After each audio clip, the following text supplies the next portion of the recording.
Thank you. Hi, guys. Hi, I'm Annie. And I'm going to start with a confession. I made a really poor choice in choosing my footwear today, so I'm going to stay nice and close to the podium, and if things get really bad, I'm going to kick it casual Aussie style and head over to that couch. I am the product owner for content at Chartbeat, and that means that I work with a bunch of really smart people to build tools for newsroom that help journalists track and optimize attention on their sites. Before that, I was in publishing myself for 12 years, most recently at Hearst Digital, there I am, as the director of programming, and before that I held a bunch of different editorial positions, starting out as a writer and journalist, and then all the way through to editor-in-chief.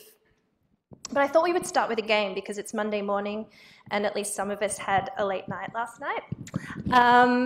So let's have a look and see if we can guess which of these stories had the highest attention over the highest audience over a 24-hour period. And you can do this in your head, but remember to be honest, because the only person you're cheating is yourself. The first one was the blue and black, white and gold dress controversy. The same day the FCC ruled on net neutrality, and my personal favorite, there was the Great Llama Chase of Arizona. Okay. Let's take a look and see which had the biggest audience. It was, unsurprisingly, the black and blue, white and gold dress controversy. I'm sure you all got that right.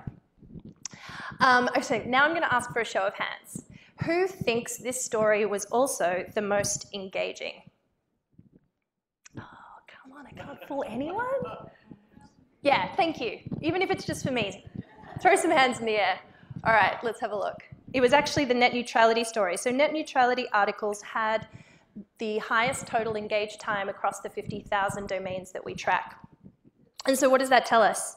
That tells us that popularity isn't always the best indicator of quality. If you are still a little bit snoozy and need caffeine, this slide is your best friend. It's the too long didn't listen slide. A couple of things that I'll be covering today, looking at counting clicks versus measuring attention, how building a loyal audience also helps you build revenue, and how quality content actually drives ad performance. So what do we mean by engagement? Let's take a look at what we mean by engagement, at least through the Chartbeat lens before we get into it. Here's two scenarios. You have two people that clicked on a page. Oh, sorry, pushing buttons. Playing too much PlayStation. Oh gosh, here we go. Okay, so you have two people that clicked on the page. The first one scrolled down the page, read 750 words, scrolled back up to reread that killer metaphor you dropped in the first paragraph, kept on reading for a minute and a half, and then clicked on one of your related stories to keep on reading more of your great content. The second person clicked on your article, immediately left to make a cup of tea, came back 45 minutes later, because it's a very elaborate cup of tea, and forgot about your article entirely and just closed the page down. These two people's experience is what we call engagement or lack thereof. And at Chartbeat, we track the second by second, pixel by pixel attention through a metric we call engaged time. We understand when that time is or isn't being spent on the page and where it's being spent, regardless if that's an article or a piece of sponsored content, a display ad, or a video. Here's a really scary fact to wake you up. 55% of your audience is spending less time on your article than it takes for me to butter 2 pieces of toast, and I've tested this. 55% of people spend fewer than 15 seconds actively on a page. Most of you are probably thinking about return rates as an indicator of your audience's loyalty, which is all a great start. But what you're probably not thinking about and should be is engaged time and how engaged time affects someone's rate of return. So visitors who read an article for 3 minutes are twice as likely to come back as those who read for 1. This means that you should be optimizing for audience growth as well as engagement. Here are a few ways that you can do that. Let's first have a snapshot. Let's take a little snapshot. I wanted to show you a couple of keywords that are driving the highest engagement on the web right now. and then take you into a scenario, one of two common scenarios that as journalists we face. You have a story that has huge attention, really high intention, but maybe isn't finding its audience. So how do you help this story help this hidden gem find its audience? The first thing is understanding the nuances between your social audiences and your referral traffic, which I think most of you are probably doing. So where do stories like this typically do well? And what's the best way to package that story for that particular platform? How do you package it for Pinterest, Twitter, or Facebook? Something that you're probably not doing, or maybe not doing as often as you should, is giving these hidden gems the right headline. Now, clickbait has given headlines a bit of a bad rap. But great content deserves a great headline as well. And here's a good example. One of the sites we work with, a local news site, covered the death of a beloved priest. Soon they realized that this story was getting huge engagement, really high engaged time, but wasn't getting a lot of traffic. So the original headline stated local priest rather than his name, and someone in the newsroom had a hunch that maybe if they changed that, it would affect traffic, and it did. They saw that headline soar. So stories that have high attention but a small audience are the perfect candidate for headline testing. So if you have a headline testing tool, this is your guy to test. At Chartbeat, we have a multivariate headline testing tool that also optimizes for quality. So rather than just serving the headline that gets the best clicks, it also serves the headline that has the highest audience but also the highest engagement on the other side to try and counterbalance what we see as the clickbait effect. And let's have a look at the other end of the scale. So this is keywords that have driven the lowest amount of engagement across the 50,000 sites that we work with at Chartbeat. So you have a story that has huge audience but isn't maybe getting the engagement that you expected that it would.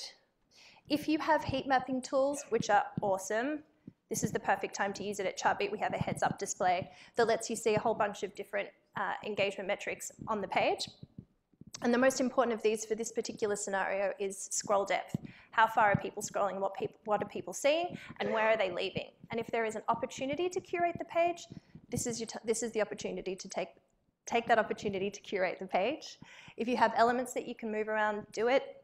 Maybe move out that killer photo or video, or maybe include a pull quote somewhere up the top to try and entice people to continue reading.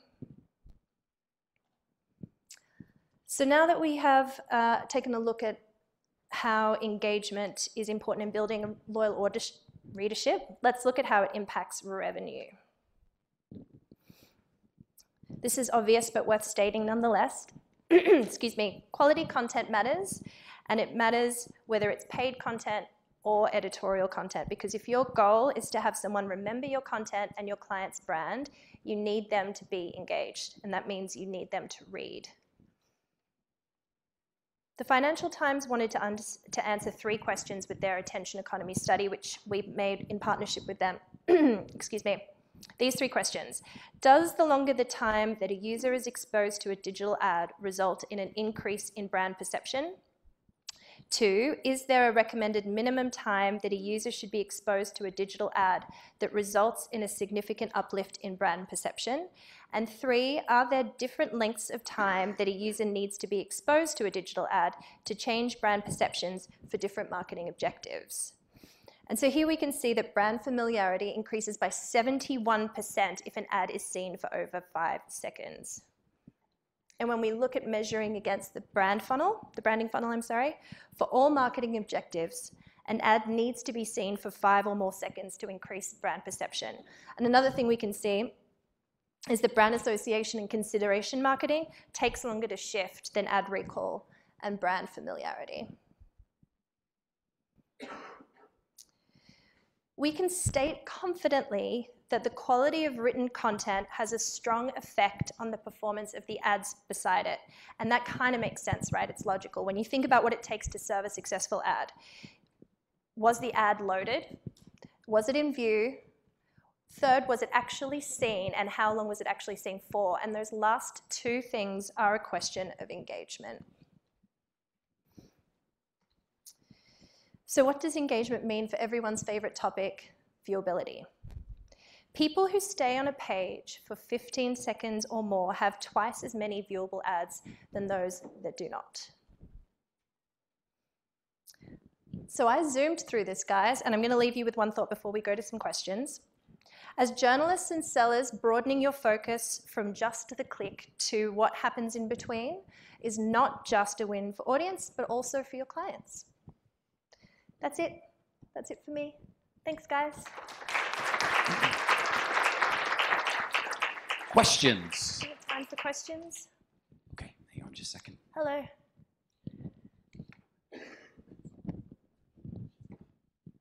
Hi, Alice Sky from McClatchy Interactive. What you said about ads needing to be seen for 5 seconds to increase brand familiarity, does that also increase brand loyalty, or is it just the familiarity? We didn't measure brand loyalty, or I didn't pull it out of the study, but I can certainly send links around to the study, which has much, much more detail around certain brand funnel elements and how ad recall and engagement affects them. Okay, that would be interesting. And is there a point of diminishing returns that the study showed? No, not that, I mean, we didn't obviously track to infinity, but no, not from what I know of the data, yeah. But we can take a look, for sure.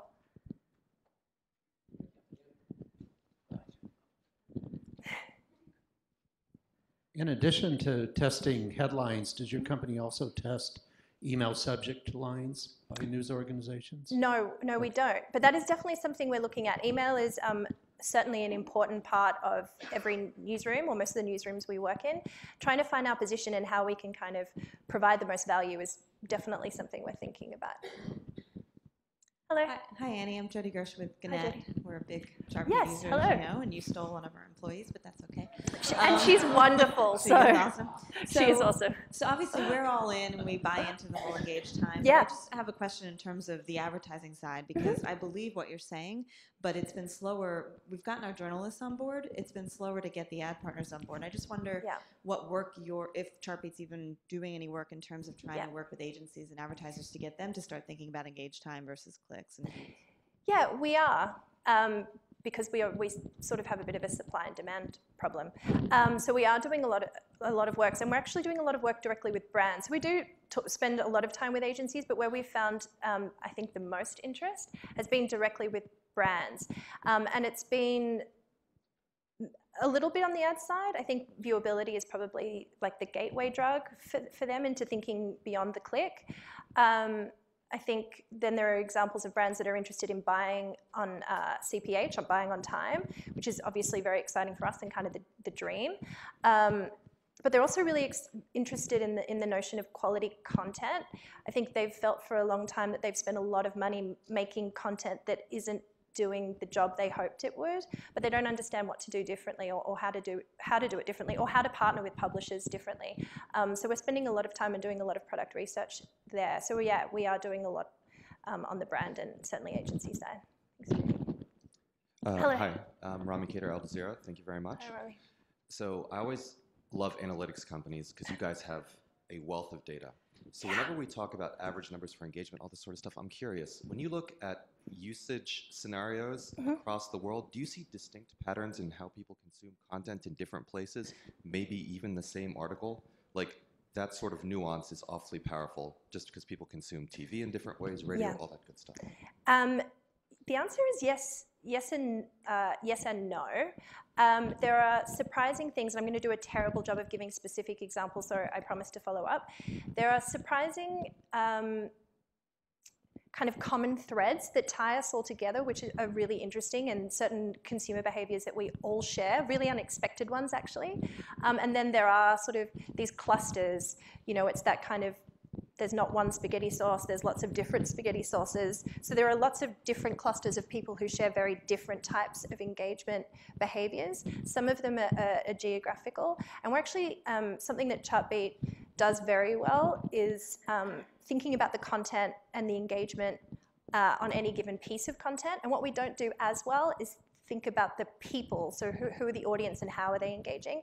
And that's something we are spending much more time thinking about, because we know that to have a real view of engagement across the web, we need to think just as much about the people as we do about the content. And right now we haven't done as good a job of that as we'd like, so we are spending much more time thinking about the audience. Yeah, but the data is awesome. Being on the other side as a consumer of Chartbeat for a long time, and then going over to the to the product side and being able to see all the data. I was just saying to some of the ladies in here this morning, being able to just look at anyone's Chartbeat when I want is awesome. Power goes to your head a little. Linda Miller from American Public Media. Have Linda. you seen any difference between, you say, quality content versus related content? Is it, as long as it is quality versus a Blue Cross Blue Shield ad next to the future of healthcare reform story, for example? Yeah, so I would say that we probably don't separate the two, that a piece of quality content is a piece of quality content, and we define quality obviously by time, engaged time, so the time somebody spends actually reading, not just with a page open, and whether that is, you know, a piece of related native content, so something that was written in partnership with a brand, or whether that is, you know, a piece of investigative journalism, we make no distinction. That sort of 2 minutes of engaged time is equal to us, if that was answering the question correctly.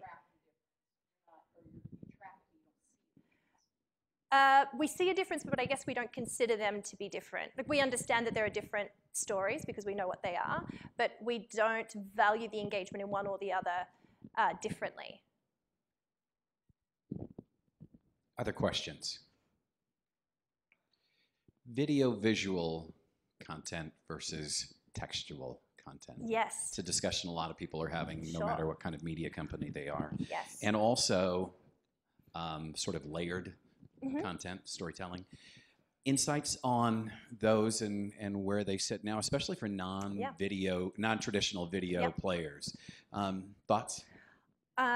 I am glad and also not glad that you raised that. I'm glad because I'm actually in the process of doing a lot of product research into video. So if anyone has thoughts over the break, I would love you to find me and let me steal all your ideas. Video is really difficult, certainly from the publisher side. I've battled with so many different strategies in approach to video and how we can create a lot of video inventory in hopes that it obviously drives views cheaply because the cost of producing it's really expensive. From the metrics side, it's also really hard to come up with metrics that are meaningful, that actually makes journalists and newsrooms feel like empowered to make better video decisions. And I think that's because we're not sure what video decisions we want to make. We know we want people to watch our videos, and you know, hence most of us have switched to autoplay, but we don't. Once the pre-roll's served, nobody really knows what they want next or why, which makes developing products for that incredibly difficult, unless, of course, we have a point of view, and that point of view is we want as much engagement as possible. One thing that we don't do as well that we are definitely going to start doing is get a better sense of the content of that video rather than just how long was somebody staring at this video or engaging with a video, so that we can better understand the relationship between the page, which we obviously track, the ads, which we obviously also track at Chartbeat, and the contents of the video. And we think that sort of looking at those three things will give us some really interesting insight, and which we will ultimately turn into a product. Okay. Any other questions for Annie? Yes. Just following on what you said about video, you said, you know, you can get up, go butter your toast or do whatever and come back, and it doesn't mean you've been engaged with that page, but you know, I can click on a video and let it play the ad for 15 seconds or 30 seconds or whatever and completely be doing something else, and I'm not engaged with the video until I get to what I'm doing. So how is Chartbeat handling that kind of engagement, either with the video itself or the pre-roll ad? How is it going to tell me how engaged the reader is with that content? It's a really good question, and we look for the same things on the page that we normally do. So that's mouse movement, and scroll movement, page scroll, I'm sorry, as well as any interaction with the player itself. Some things we don't do, which we're interested in doing, or at least looking at its relationship to engagement, is things like sound on, sound off, which is very difficult to do. But again, we're constantly revisiting what we think would be interesting data to capture and include in our definition of engagement. But you're right, it's actually incredibly difficult to be as precise with video interactions as we can be about the page. Annie Fox Thank from you. Chartbeat. Thank you so much.